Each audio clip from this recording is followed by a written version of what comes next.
Winter turkey hunting, it's my favorite time of year. Osceolas, Florida, cold? Well, it was in the high 40s this morning. But I tell you, when you hear them gobble and you see them strut, it trumps any time of year to hunt them, whether it's in the fall, whether it's in the spring. Winter gobblers, here's the result. People ask, what should I do with my trophy after I kill it? Well, you can mount it. An easy way that anybody can do is simply taking the cape, and I start right here where the skin meets the feathers, come right down that line on either side, and we cut it off right at the tail. But first of all, before I cut the cape, I'm going to remove the wings. And I go to this real soft part, this webbing here in the wing. Just take my knife and I cut right into the joint. And when I get to the joint, I try to separate right where those two bones meet. I snap it like so, take my knife, and I just run it right in there like so. Then I'm going to take and remove the beard. Some people simply pull them, pop them out, or you can take your knife and just cut very close to where that cuticle is, of where the beard comes out of the skin. The last thing I do before I cape it out, I'll take those legs off. I take and put pressure on that joint. Take my knife and just find that joint right there. Then I come on the back side, pop it like so. Then I take and start right where the skin and the feathers meet. And I'm going to bring that knife down through that crease and down through this crease. And I'm hoping, since it was such a good neck shot, that this neck doesn't separate from the body till we get him cleaned.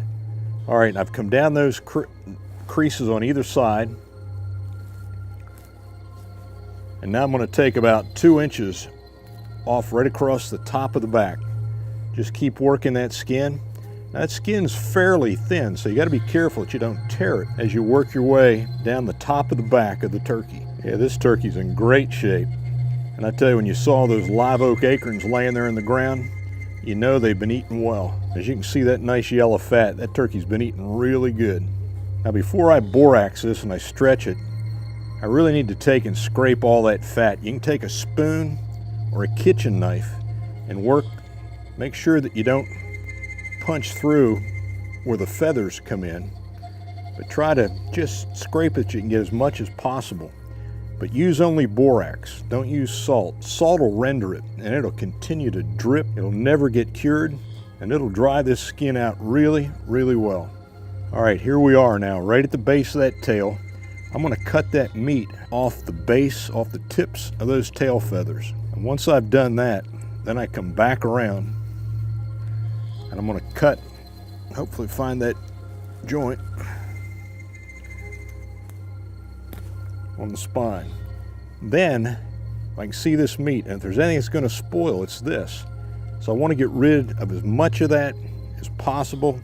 I'll come back and scrape it, but here I'm taking the knife and I'm cutting a lot away, and it's easiest when you grab hold of those feathers on the underside of the tail. And just run your knife, just stay right on the base of the feather shaft.